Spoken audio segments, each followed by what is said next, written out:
ഈ ബോട്ടിൽ ഒരു ഹോൾ ഇട്ടിട്ടുണ്ട്. ഹോള് ആ ഹോളിന്റെ താഴെ വരെ വെള്ളം നറ്റിട്ടുണ്ട്. ലിക്വിഡ് ഉള്ളിലേക്ക് വെക്കുക.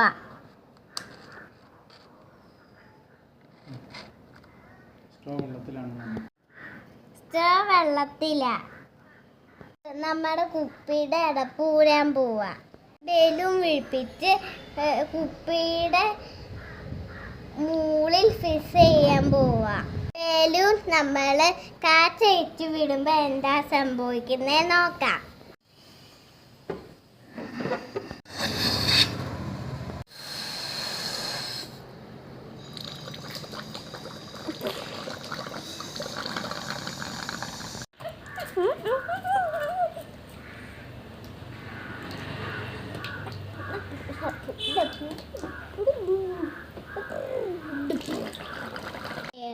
കുപ്പിക്കുള്ളിൽ ചെല്ലുമ്പോൾ വെള്ളത്തിനെ പുറത്തോട്ട് എല്ലിക്കും. വെള്ളം പുറത്തേക്ക് ചോയ്ക്കൂടെ ഒഴുകിയത്.